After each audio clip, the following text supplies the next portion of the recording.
En esta segunda parte del video tutorial sobre asociación entre variables categóricas, vamos a hablar sobre las pruebas inferenciales de asociación entre variables categóricas y las tablas de K por 2. Entonces, ¿qué fue lo que vimos anteriormente? Vimos cómo se va a estructurar una tabla de contingencia según la convención epidemiológica, donde las filas ahí vamos a ubicar a la variable independiente y en las columnas a la variable dependiente. Aparte dijimos de que en estas tablas deberíamos de siempre calcular porcentajes, a menos que tengamos una tabla en la cual el número total de individuos no sea menor de 20 individuos, por ejemplo. Y adicionalmente, esos porcentajes se van a calcular por filas o por columnas de acuerdo al tipo de estudio que estemos trabajando. Estudios transversales analíticos y de cohortes, porcentajes de filas, donde en los primeros vemos la prevalencia, en los segundos la incidencia, y los de casos y controles, la prevalencia de la exposición, por lo tanto se usan porcentajes de columna. Recordemos que los estadísticos del tamaño del efecto son el odds ratio para los estudios transversales analíticos y para los estudios de casos y controles el odds ratio también. Para los estudios transversales analíticos recordemos que se puede utilizar la razón de prevalencia u odds ratios, cualquiera de los dos. Y para los de cohortes vamos a utilizar el riesgo relativo.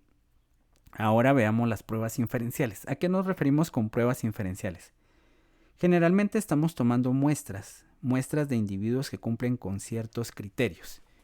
Y esos criterios van a guiar nuestra investigación. Entonces, esa investigación nos dice que, según el diseño de muestreo que hemos seleccionado, que se recolecten n individuos. Y al hablar de n individuos, esas muestras se pueden recolectar al azar o de forma no probabilística.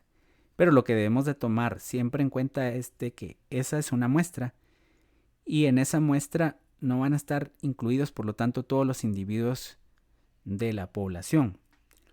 Si yo tomo una muestra y otra persona replica ese estudio, lo más seguro es que, aunque sean al mismo tiempo, podamos tener diferentes pacientes. Vamos a tener pacientes en común en nuestra muestra y otros diferentes. Por lo tanto, debemos de recordar que cada vez que hacemos un estudio, estamos tomando generalmente muestras y queremos generalizar los resultados de una muestra a una población. Y ese proceso se llama inferencia estadística. Son procedimientos probabilísticos, mientras que la estadística descriptiva son procedimientos de certeza. De esta forma, para evaluar asociación entre variables tenemos la prueba de chi cuadrado de Pearson, el test exacto de Fisher. Tenemos también la prueba de chi cuadrado con corrección de continuidad, la prueba de verosimilitud y tenemos también la prueba de linealidad. En estos ejemplos vamos a ver el test exacto de Fisher, el chi cuadrado con corrección de continuidad y finalmente la prueba de chi cuadrado de linealidad. Pero hoy vamos a hacer eso a través de dos software estadísticos diferentes. Para ello voy a utilizar el EPIDAT, que ya yo les había solicitado que lo descargaran en su momento.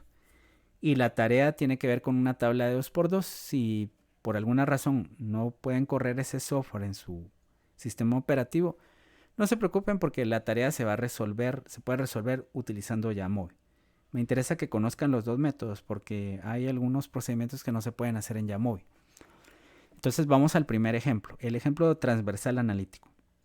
Aquí nosotros vamos a partir de que pueden ocurrir dos cosas y a eso les vamos a llamar las hipótesis estadísticas. Solo quisiera saber si se está visualizando mi pantalla. ¿Se está visualizando el archivo un archivo de Excel? ¿Sí o no? Sí se ve. Ah, muy bien, gracias. No, no es Word. Es Word. Ok, voy a dejar esto. Ahora sí se visualiza el Excel. Sí, ahora sí se ve el Excel. Sí. Gracias. Bien, veamos. Al relacionar estas dos variables, yo puedo tener dos posibles resultados. Y esto se va a traducir en el lenguaje de la estadística como hipótesis nula e hipótesis alternativa.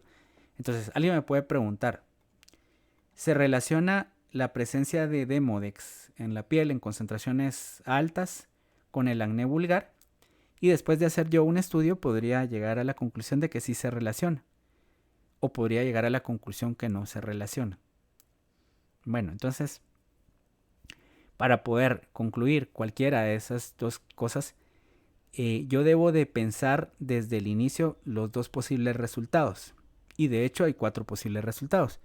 Pero por el momento pensemos en los dos posibles resultados en los que pensamos de forma primaria. Y estos se van a traducir como la hipótesis nula y la hipótesis alternativa. Y les llamamos hipótesis porque desde antes de hacer la recolección de los datos y el análisis estadístico, suponemos que las variables no están relacionadas. O suponemos que las variables sí están relacionadas. Lo que no siempre suponemos es el hecho de que las variables sí están relacionadas, pero nosotros concluyamos erróneamente que no están relacionadas o que sí, o lo contrario, ¿no? O sea, ahí tenemos 4 posibles escenarios. Sí están relacionadas y concluimos que no, erróneamente. No están relacionadas y concluimos erróneamente que sí. Pero esos son los errores. Existen los dos tipos de errores, el error tipo 1 y el error tipo 2. Esto lo veremos en una clase aparte sobre las pruebas de hipótesis. Ahorita vayamos al grano y vamos a ver cuál es la regla para interpretar un valor P que proviene de una prueba para variables categóricas. La hipótesis nula siempre va a ser la hipótesis de no asociación, de no relación, de no diferencia. La hipótesis alternativa siempre va a ser la de que hay efecto, de que las variables están relacionadas, de que están asociadas o de que hay diferencia.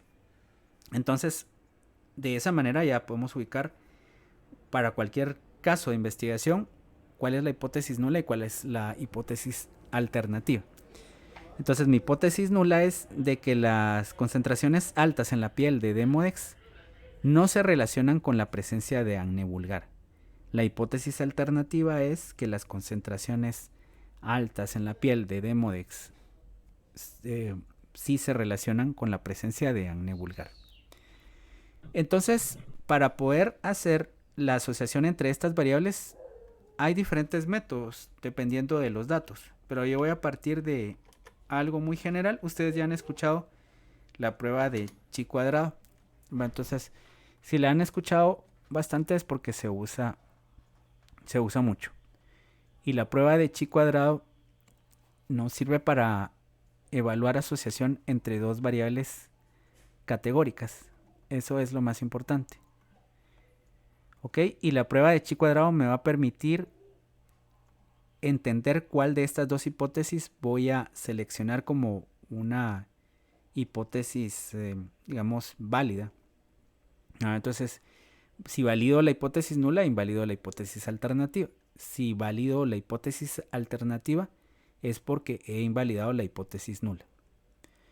De esta forma, el chi cuadrado es un estadístico. Es un valor que se busca en un cuadro, pero que nos da un valor de probabilidad o lo que se conoce como valor P. Recordemos también que ya les dije que hay dos tipos de error posibles. El error tipo 1 se obtiene restando del nivel de confianza su magnitud. Por ejemplo, si yo tengo un nivel de confianza del 95%, es un nivel de confianza estándar. Y el error tipo 1 o alfa, por lo tanto, va a ser del 5%. Esto bien lo podemos escribir como 0.95 y esto lo podemos escribir como 0.05. Y de ahí viene el hecho de que cuando el valor P es menor a 0.05, se rechaza la hipótesis nula, porque teníamos un error máximo de 5%. Eso nos está diciendo de que si el valor de probabilidad es mucho más pequeño que ese 0.05, entonces vamos a rechazar esa hipótesis nula. ¿Y de dónde proviene eso?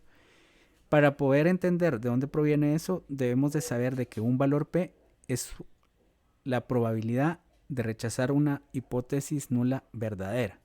Esa es la probabilidad. Y la probabilidad de rechazar una hipótesis nula verdadera, de equivocarse al rechazar una hipótesis nula verdadera, es toda la expresión, debe de ser pequeña.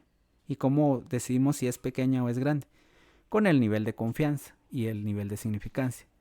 Si el valor de probabilidad, que es la probabilidad de equivocarse, o sea, de cometer un error, de rechazar una hipótesis nula verdadera, es menor de 0.05, podemos arriesgarnos y rechazar esa hipótesis nula, porque la probabilidad de equivocarnos es pequeña.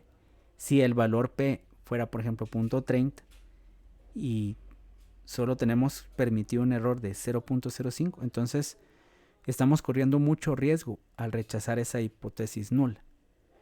¿Y por qué digo correr riesgo en los dos casos? Porque siempre estamos corriendo riesgo. O sea, el hecho de que aceptemos una hipótesis nula o la rechacemos no quiere decir que estemos diciendo la verdad. Estamos diciendo una verdad relativa.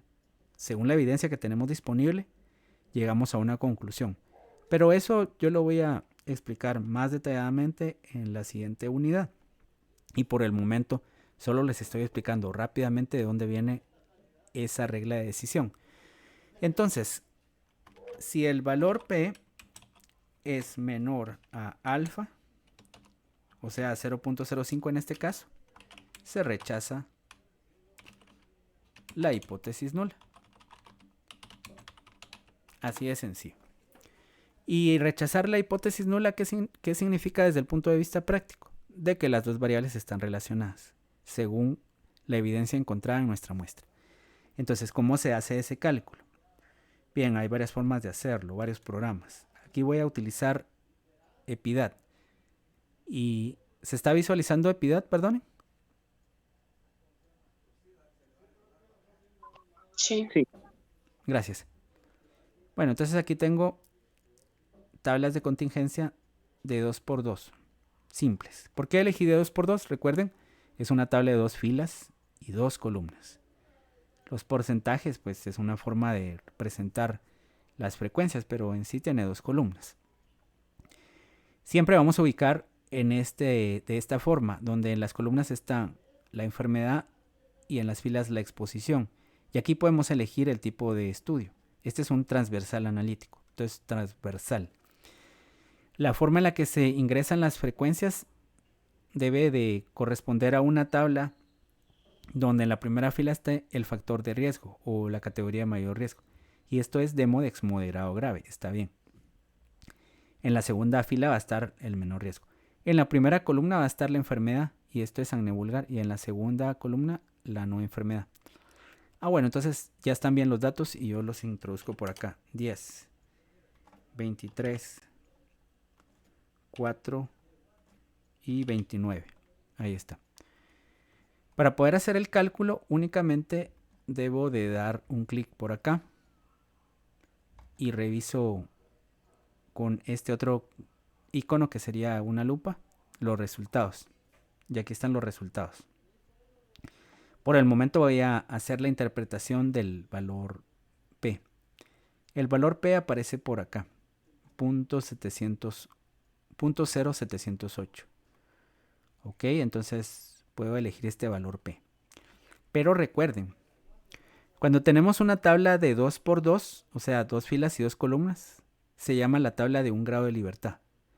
Cuando tenemos una tabla de ese tipo, nosotros debemos de hacer la interpretación del estadístico que se llama corrección de Yates o corrección de continuidad. Este que está acá no, porque este sería un valor no adecuado. Si se dan cuenta, este tiene un valor de 3.26. Ese es el estadístico de chi cuadrado. Y este tiene un valor de 2.26. Cuando utilizamos tablas de 2x2 y calculamos solo el chi cuadrado, lo que se está haciendo es que se está sobreestimando el efecto de la asociación. Por lo tanto, para las tablas de 2x2 debemos de hacer una corrección matemática. Hay una fórmula que me dice a qué atiende esa corrección. Entonces yo para una tabla de 2x2 voy a elegir siempre la corrección de Yates.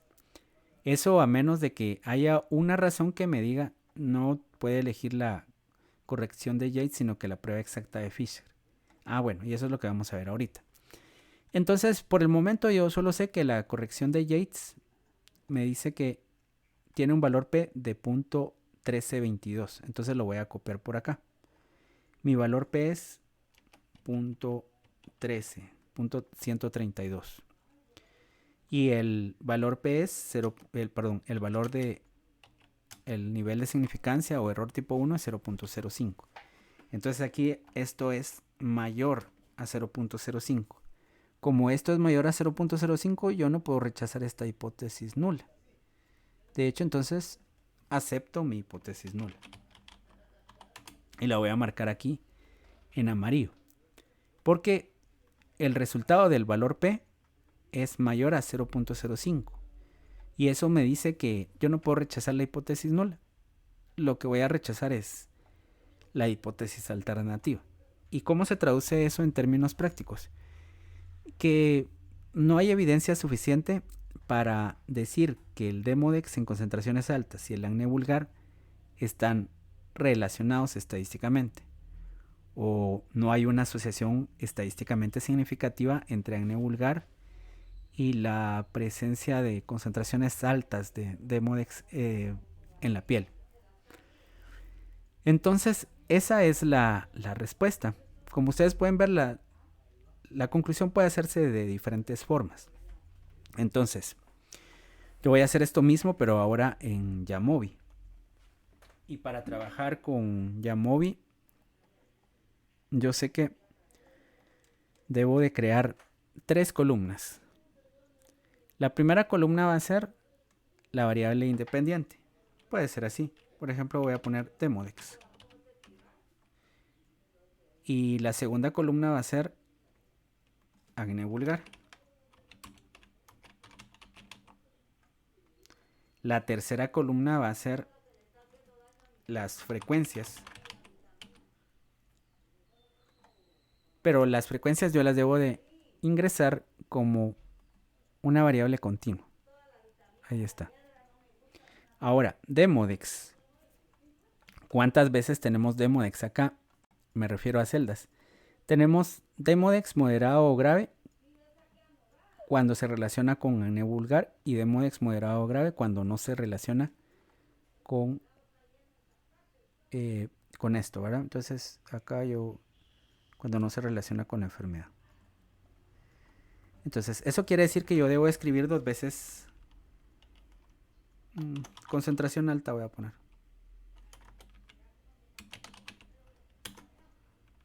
Concentración alta otra vez.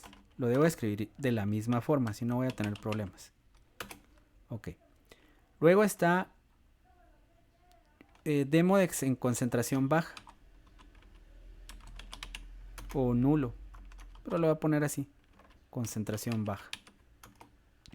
Están escritos de la misma forma, está bien. ¿Por qué escribo 2 veces Demodex concentración alta y 2 veces Demodex concentración baja? Porque hay un conteo cruzado de Demodex concentración alta y sí acné vulgar.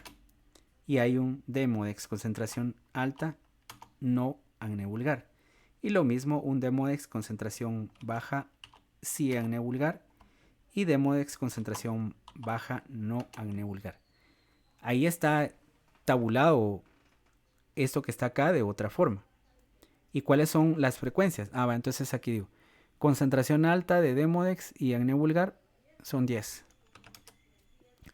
Concentración alta de Demodex pero no tiene acné es 4. El otro sería concentración baja de Demodex y acné vulgar 23. Y finalmente el otro que restaría sería este. Y vean, ya están aquí, ya está la tabla. Está ingresada a una base de datos de una forma diferente. Entonces recuerden que yo pues tendría que guardar esto. Lo voy a buscar. ¿Dónde lo guardo? Bueno, aquí está bien. Entonces voy a poner aquí Demodex y acné. Ahí está mi base de datos. Pero esa base de datos ahí mismo yo puedo calcular los resultados y guardarla así. Entonces, para ello, para calcular el chi cuadrado, voy a frecuencias. Aquí donde dice tablas de contingencia, muestras independientes. Donde me dice filas, rows, voy a poner la variable independiente. Y en columnas, en vulgar.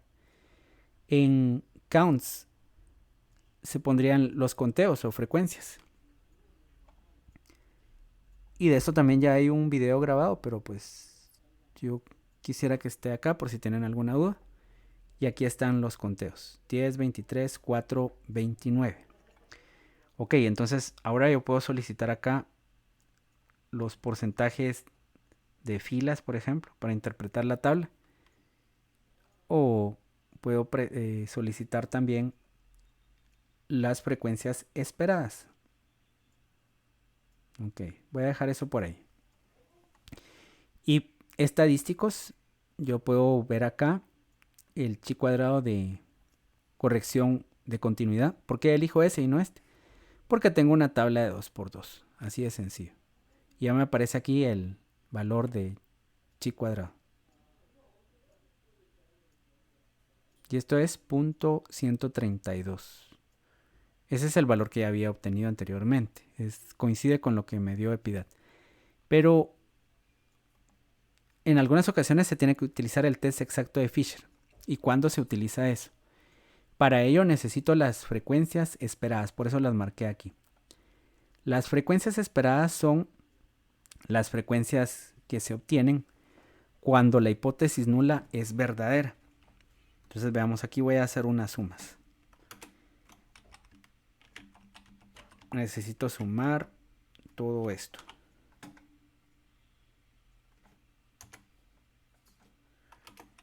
Y esto también. Si ya tengo todo esto, puedo calcular las frecuencias esperadas. Pero lo que debo de tomar en cuenta es de que yo tengo 4 frecuencias observadas. Estas son las observadas. Y debo de tener 4 frecuencias esperadas. Entonces las voy a poner por acá, en un cuadro. La primera frecuencia esperada se obtiene multiplicando esto por esto y dividiéndolo dentro de esto. La otra frecuencia sería esto por esto dividido esto. Como ustedes pueden ver, el programa de Yamovi lo calcula automáticamente. Y aquí solo estoy diciendo de dónde viene. Y como les dije, son las frecuencias que aparecerían si las variables no estuvieran relacionadas. Y ahorita vamos a ver por qué es así.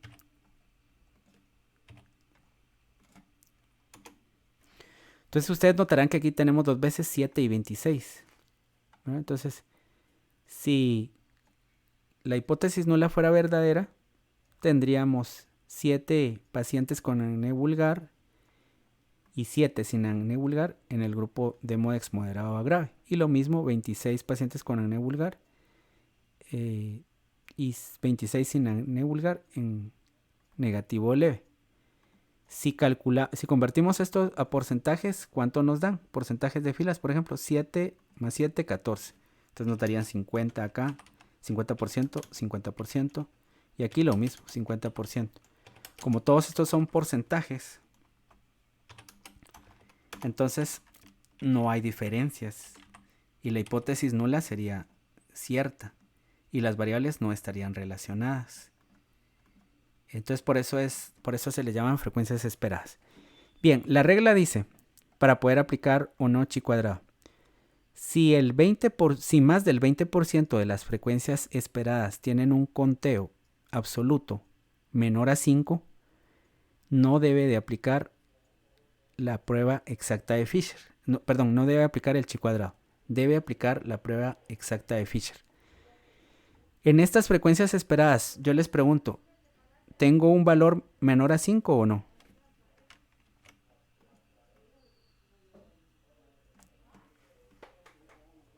No. Oh, muy bien. No hay ningún valor menor a 5. ¿Qué pasaría si tuviera, por ejemplo, 7, 26, 3 y 26. Aquí tendría una frecuencia menor a 5. Si una de las celdas tiene una frecuencia menor a 5, ¿qué porcentaje de las celdas contiene un valor menor a 5? Un 25%, porque son 4 celdas. Y la regla dice, si más del 20% de las frecuencias esperadas tienen un valor absoluto menor a 5, no aplique la prueba de chi cuadrado porque no sería válido. Aplique el test exacto de Fisher. Y la conclusión acá es de que como no ocurre eso, todas las frecuencias, o sea el 100% de las frecuencias esperadas tienen valores mayores a 5, entonces puedo aplicar el test de chi cuadrado de corrección de continuidad. No es necesario que aplique el test exacto de Fisher, aunque tiene valores muy similares. Pero hay una conclusión de la que no siempre se habla, o perdón, algo de lo que no siempre se habla. Si la muestra tiene valores esperados menores de 5 y eso es más del 20%, debe aplicarse el test exacto de Fisher. Si no ocurre eso, entonces aplique chi cuadrado. Pero si no ocurre eso, también yo podría aplicar Fisher. O sea, Fisher se puede aplicar en los dos casos. Si se incumple esa regla de las frecuencias esperadas o si se cumple, ¿verdad? Entonces, en los dos casos puedo usar Fisher. Sin embargo, si más del 20% de las celdas tienen valores absolutos menores a 5, entonces ahí sí solo puedo aplicar Fisher. Bueno, esa sería la respuesta. Ahora veamos el siguiente ejemplo. Y con este ejemplo vamos a ver el intervalo de confianza. Ok, quisiera saber si tienen hasta este momento alguna pregunta.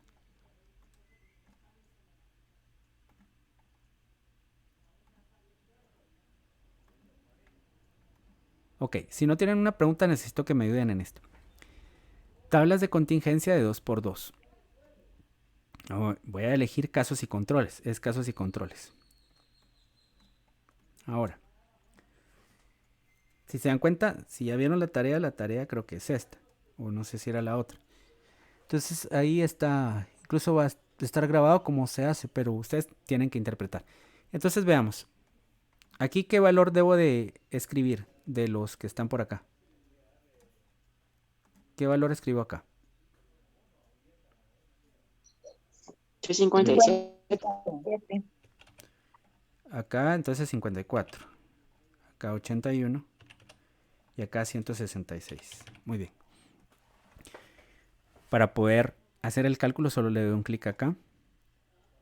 Y aquí para visualizar los resultados. Ok, entonces el valor P va a ser lo primero que voy a interpretar. El valor P es...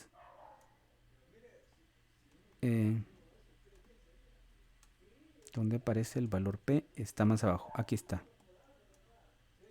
Ok.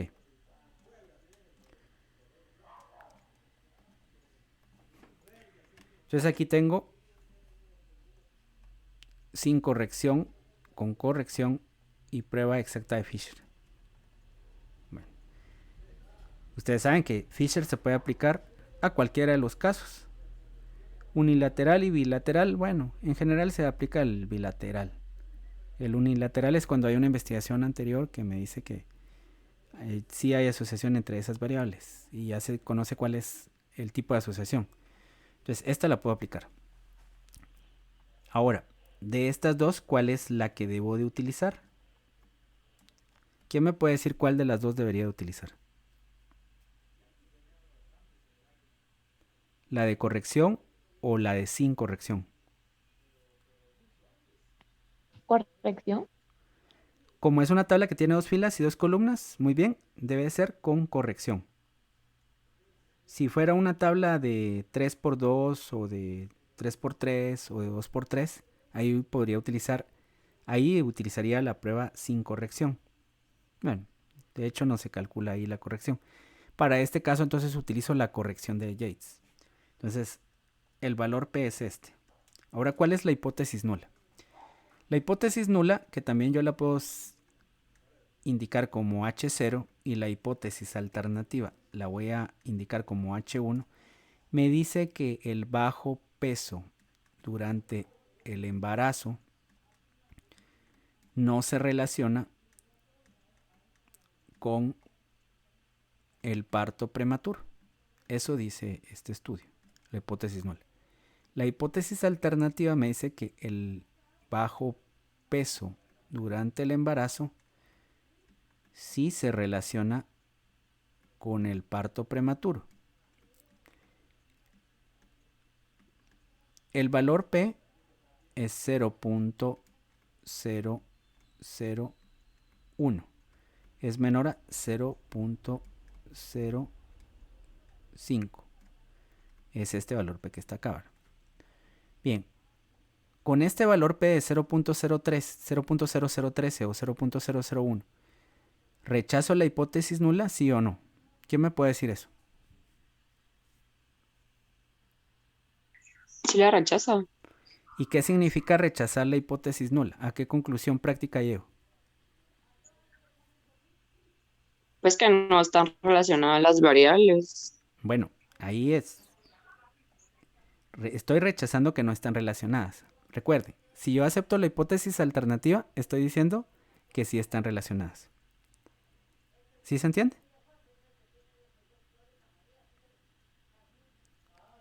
La hipótesis nula dice que no están relacionadas, pero yo la rechacé, entonces ¿qué concluyo?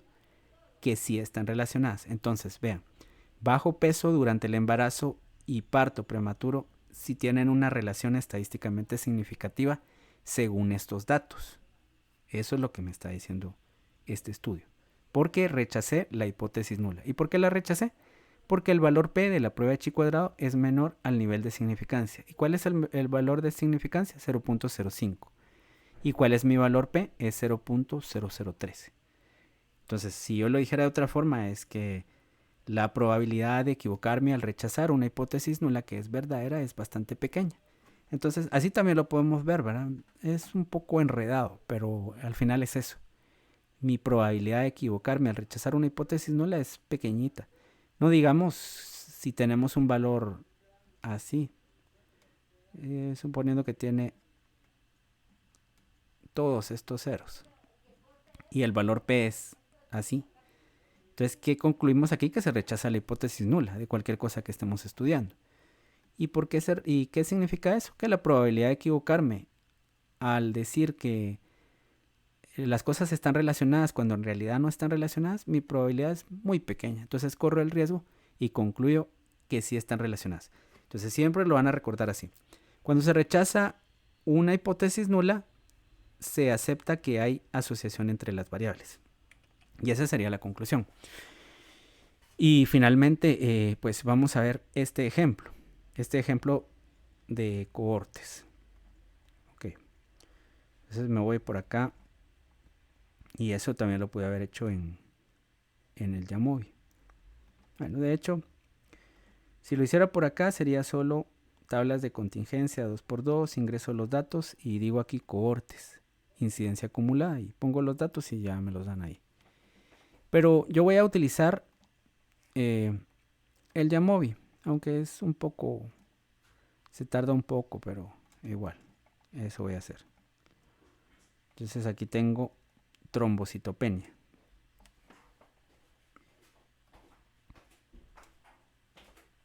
Aquí tengo los datos y ahora esta variable ya no se llama Demodex, sino que se llama trombocitopenia. Y aquí voy a dejar entonces como sí 2 veces, sí 2 veces, no 2 veces. Y esta otra ya no es esto, sino que es la variable muerte.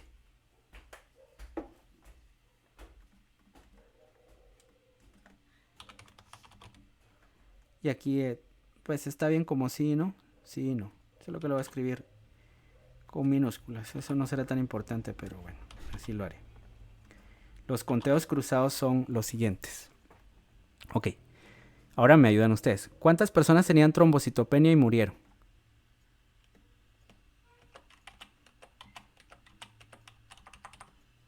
Nueve. Gracias. ¿Cuántas tenían trombocitopenia y no murieron? 5.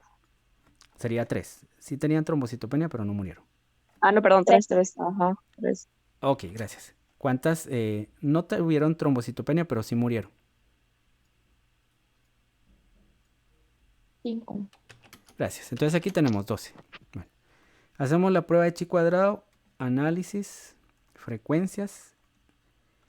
Y aquí yo pongo trombocitopenia en filas y muerte, que es la respuesta en las columnas. En conteos, las frecuencias. Como es una tabla de 2x2, me sirve el chi cuadrado de corrección, que también se llama corrección de Yates. Pero ahora voy a solicitar el riesgo relativo, porque recuerden que eso se usa para un estudio de cohortes. Y su intervalo de confianza del 95%. Entonces, ahorita vamos a interpretar eso y vamos a finalizar la clase con las tablas de K/2. Entonces, veamos aquí rápidamente cómo se va a interpretar este resultado de riesgo relativo. Ok, aquí está el riesgo relativo. Ya sabemos que si el riesgo relativo es de 2.55 y estamos relacionando trombocitopenia y muerte, entonces nos preguntamos si esa asociación es significativa. Sí es significativa, se rechaza la hipótesis nula. Trombocitopenia al ingreso en pacientes con sepsis y muerte están relacionados, porque se acepta la hipótesis alternativa.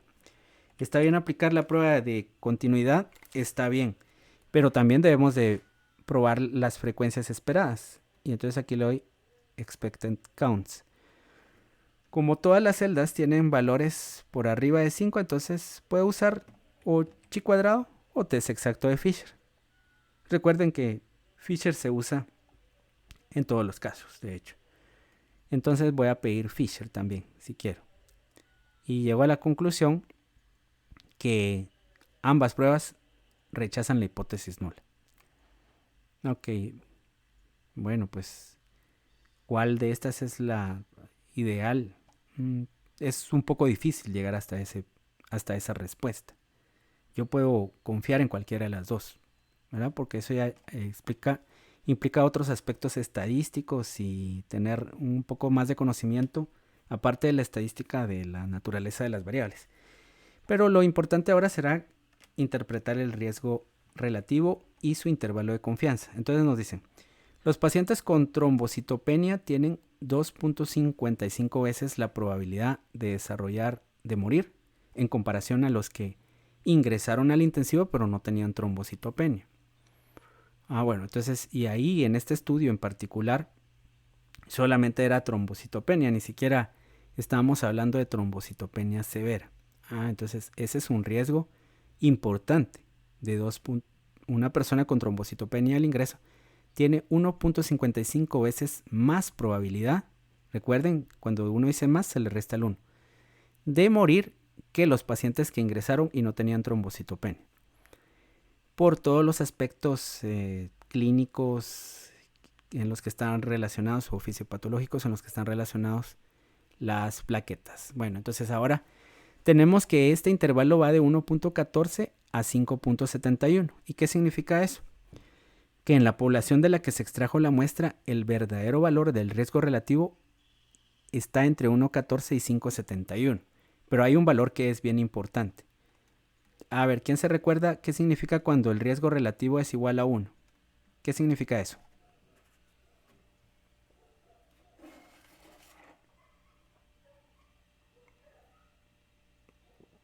Si el riesgo relativo es mayor a 1, quiere decir que estamos hablando de un factor de riesgo. Si es menor a 1, estamos hablando de un factor protector.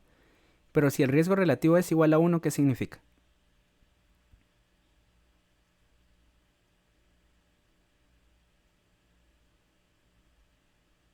Recuerden, riesgo relativo igual a 1 significa que no hay asociación. Que da igual ingresar con trombocitopenia a la unidad de cuidados intensivos si es un paciente con sepsis o ingresar sin trombocitopenia, que su riesgo de muerte es 1, es equivalente. Eso quiere decir. Entonces, lo que debemos de hacer es de que buscar el 1 en el intervalo de confianza. El 1 no está a la izquierda, está por acá, 1.0 por ejemplo. Está fuera del intervalo. Como el 1 está fuera del intervalo, vamos a concluir que este es un factor de riesgo poblacional, porque el intervalo no incluye al 1. Está a la derecha del 1, de hecho. Entonces, si incluyera el 1, nos estaría diciendo que una de sus posibilidades es que el riesgo relativo fuera 1. ¿Y por qué estamos hablando de un intervalo de confianza? Porque esta es una muestra y para poder saber cuál es el riesgo relativo en la población deberíamos de estudiar a todas las mujeres que tuvieron parto prematuro y las que no, y saber cuál era si tenían bajo peso durante la primera consulta prenatal o no. Y como eso no es posible, entonces tomamos muestras. Pero la muestra que yo tomo puede ser diferente a la que tome yo mismo en otra ocasión o la que tome otra persona que replique el estudio. Entonces las muestras van a variar probabilísticamente. Y en este intervalo está el valor del riesgo relativo. O sea, hay una probabilidad del 95% porque es un intervalo en el 95% de confianza. Hay una probabilidad del 95% que este intervalo contenga al verdadero riesgo relativo de la población. Pero lo que yo sí sé es que el verdadero riesgo relativo es muy probable que no sea 1, porque 1 está fuera del intervalo.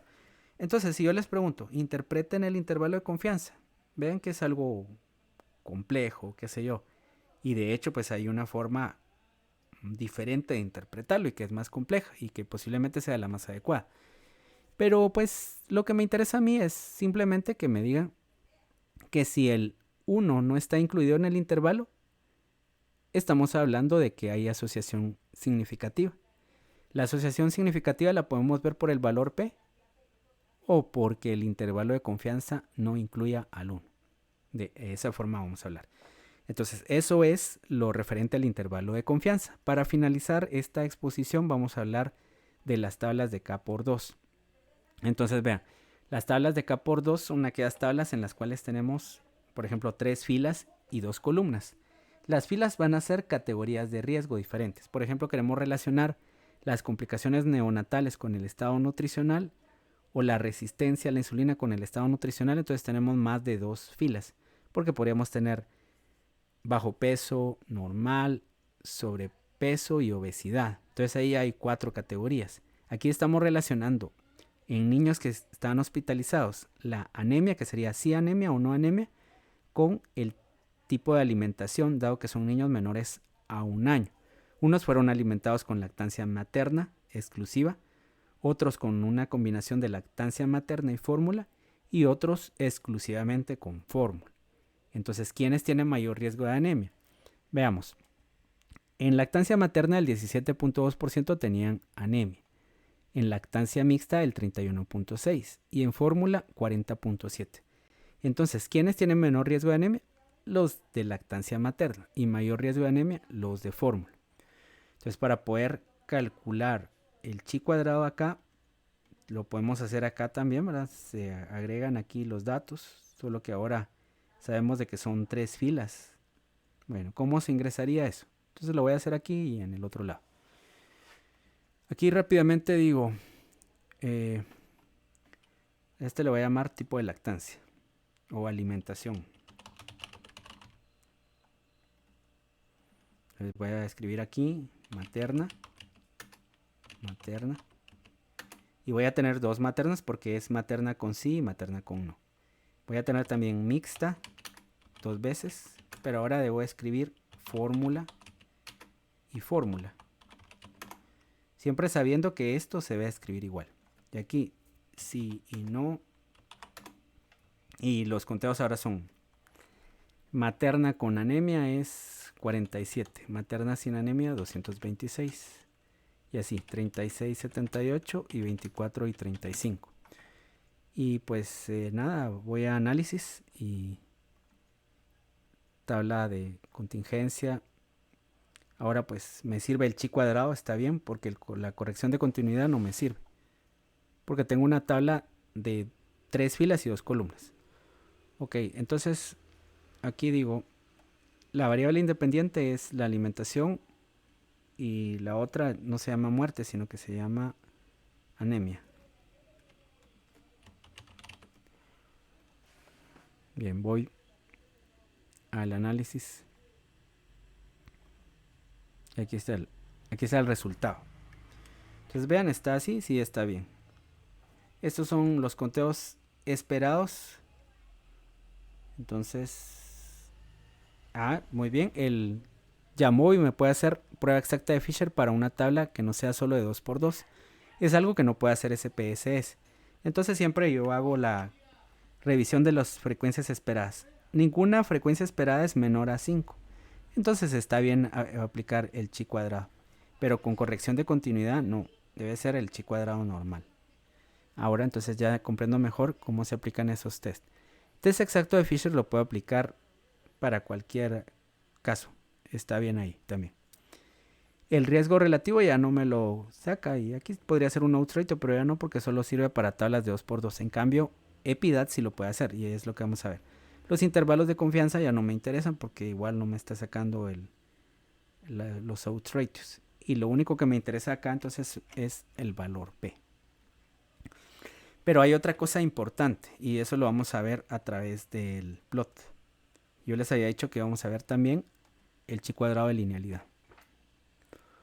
Ok, entonces aquí voy a pedir este cuadro de esta forma. Y vean.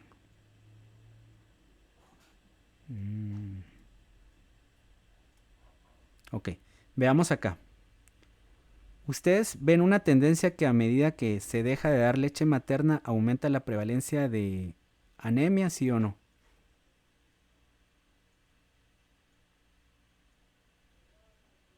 Sí. Ok, esa tendencia, para que la imaginemos, está muy bien esta tabla. Vean, podemos hacer una línea acá. Aquí sea lactancia materna exclusiva y esta es la prevalencia de anemia. Pero si damos un poco de lactancia materna y un poco de fórmula, aumenta la anemia. Pero si damos solo fórmula, o sea, ya no damos nada de leche materna, aumenta mucho más. Entonces sí hay una tendencia. Cuando nosotros tenemos dos variables categóricas, pero encontramos una tendencia, porque hay una variable que es ordinal o se comporta como ordinal, podemos incluso usar el test de linealidad. Pero ese no aparece acá. Entonces acá no lo puedo hacer, el test de linealidad. Entonces es ahí donde necesito utilizar el otro software, el EPIDAT. Para la tarea que les dejé, la tarea es, como les digo, una tabla de 2×2. No recuerdo si es casos y controles o transversal analítico. Así que no necesitan hacer esto. Y esto es solo para que tengan más ideas.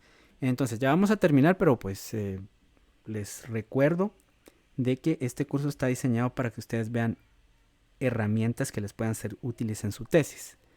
No sé si habrá alguien acá que ya me ha consultado y pues les podrá decir que de hecho sí les apoyé en algún tipo de análisis de sus datos. Y esa es la idea. Si tienen ustedes alguna inquietud respecto a sus tesis, porque ya son R3 y R4, entonces por favor me las hacen saber. Yo les puedo apoyar con todo gusto y es parte del curso. No es que se les vaya a cobrar algo por eso, ¿verdad? Bueno, entonces ahora vamos a hacer la misma tabla pero en EPIDAT. Y tablas de contingencia ahora son de 2×n. Simples. 2×n simples. La tabla es transversal. Entonces la dejo en transversal. Pero la diferencia que hay es la siguiente. Es que aquí tengo las 3 filas, ¿verdad? Que son 3 columnas ahora. Las 3 filas de acá se convirtieron en 3 columnas. Entonces debo ingresar las cosas de otra forma. Entonces dice, los enfermos son los que tienen anemia, 47, 36 y 24. Entonces los ingreso así. Y los sanos en el mismo orden, 226, 78 y 35. Entonces, ¿cuál es el nivel de referencia? Puedo elegir el nivel 1, 2 y 3. Para poder entender mejor esto, yo le puedo poner acá algunos nombres. Podría poner, vamos a ver si funciona así. Materna. No, eso no se puede cambiar. Bueno, yo voy a tomar en cuenta que lactancia materna es el nivel 1. Pero ¿cómo elijo el nivel?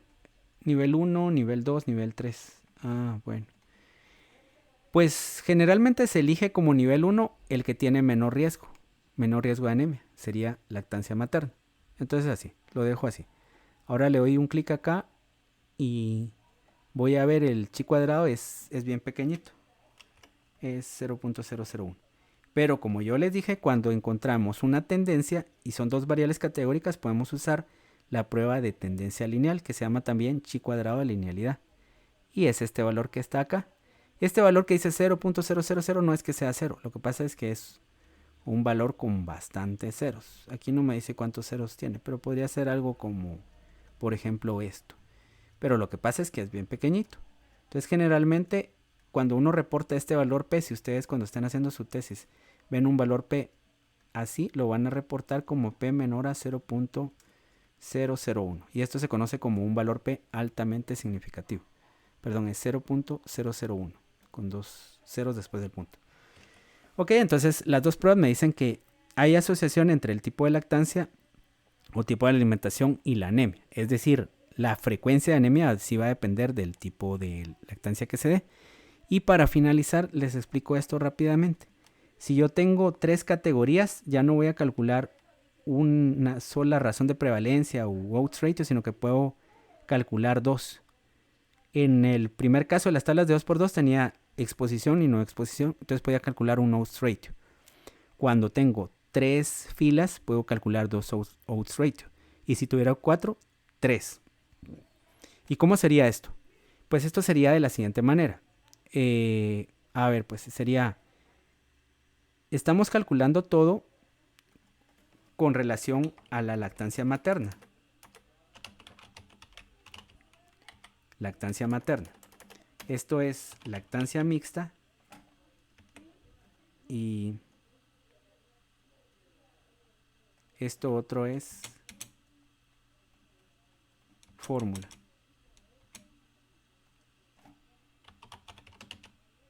Ahí está. Entonces, la lactancia mixta con relación a lactancia materna y fórmula con relación a lactancia materna. Y aquí para que no nos confundamos solo le voy a poner referencia. Entonces, ¿qué me está diciendo esto? Vean, la razón de prevalencia de mixta es 1.8 y de fórmula es 2.36. ¿Qué me está diciendo eso? Que un paciente, un niño que fue alimentado en su primer año de vida con lactancia mixta tiene 1.8 veces la probabilidad de presentar ahorita anemia con relación a quien recibió lactancia materna. Y este también se calcula con base a lactancia materna. Entonces, un niño que fue alimentado con fórmula tiene 2.36 veces la probabilidad de presentar actualmente anemia en comparación a un niño que fue alimentado con lactancia materna. Entonces vemos de que la lactancia mixta, el intervalo de confianza va de 1.26 a 2.69, no contiene al 1.00. Entonces la lactancia mixta es un factor de riesgo poblacional. Y la fórmula va de 1.57, su intervalo de confianza a 3.53. La fórmula también es un factor de riesgo poblacional de anemia. Bien, quisiera saber si tienen alguna pregunta. Con esto ya terminamos los temas y yo solo quisiera saber si tienen alguna inquietud respecto a esto último que vimos.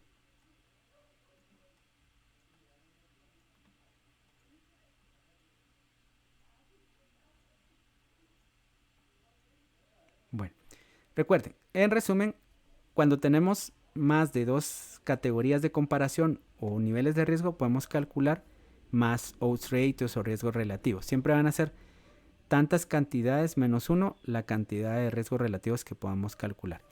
Como ya es tarde, pues yo les agradezco su atención. Enciendan su cámara para que haya una evidencia de que asistieron a la clase. Si tienen algún problema, me lo hacen saber por el chat.